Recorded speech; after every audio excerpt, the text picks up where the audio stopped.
I'm Victoria Cooksey, and today we're going to be making a frittata with chanterelle mushrooms and Gruyere cheese. This one's for all my mushroom fans. Thank you for all the views of the Lion's Mane mushrooms video, but now we're going to move on to chanterelle. Now remember, I'm not Italian, so this is just my version of frittata, so take that as you will. All right, let's get cooking and get out the mushrooms.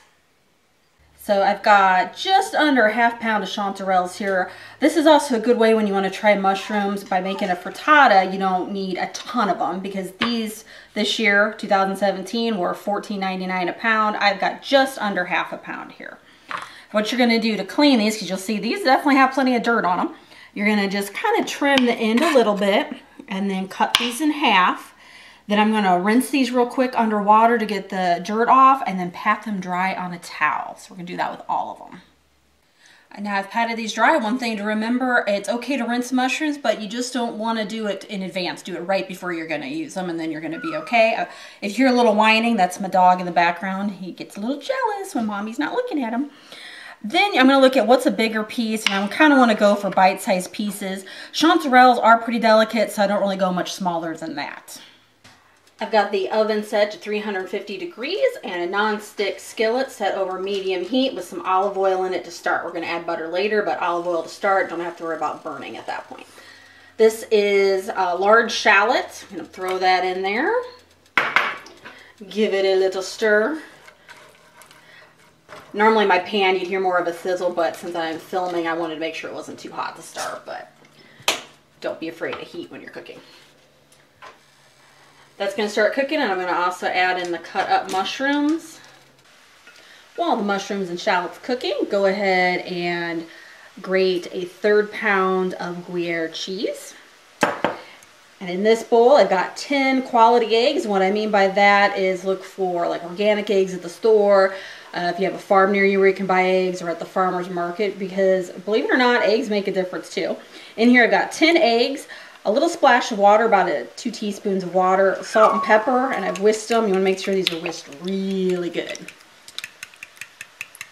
Great thing with frittata, you can have this for breakfast, for lunch, for dinner, quick and easy. You don't have to make it the way I'm doing it today. You could literally, you could put meat, you could put, if you had a half of a pepper, you could cut that up and put it in there, any vegetables, a little handful of spinach. So this is just to give you a base of how to make it, and then sky's the limit on these. Mushrooms have cooked down. I went ahead and put a little salt and pepper on them. I've also got salt and pepper in the whisked eggs. Now, my friends, sorry to scare you, but I'm going to put some butter in here. You could put more olive oil if you're not into butter, but butter makes everything better. It's going to give it good flavor. It's going to keep it from sticking. Don't be afraid of the butter. And you know, I personally love butter. So we're going to let that melt for a few seconds. All right, butter's melted. I'm going to just really quick give a quick re-whisk to my eggs. I really want that even. I don't want big chunks of white in there. Okay, just going to carefully pour that in. Kind of make sure your mushrooms are spread out a little evenly. And we're going to stare at this for a minute. We're letting the heat come up from the bottom, and it's going to set that just a little bit.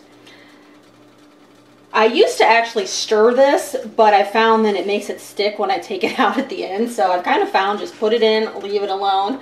It's tough to do in cooking to leave stuff alone, but sometimes you just got to do it. I can kind of see it starting to set up. So I'm going to take my shredded cheese, the Gruyere, and I'm going to go around the top.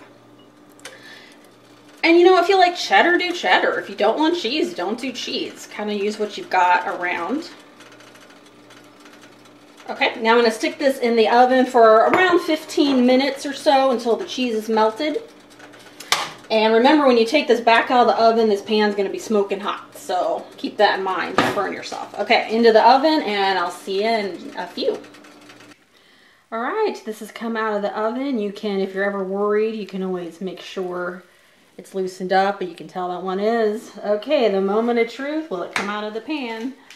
Give it a little shake. There you go. And remember, hold on to the handle with pot holders because this thing is hot out of the oven. Now there's just one thing left to do. That's take a knife and cut this into 6 portions. Be sure to follow me on Twitter, Instagram, Facebook. Check out all my other cooking videos and my craft chocolate review videos. And keep on cooking, and I'll see you next time.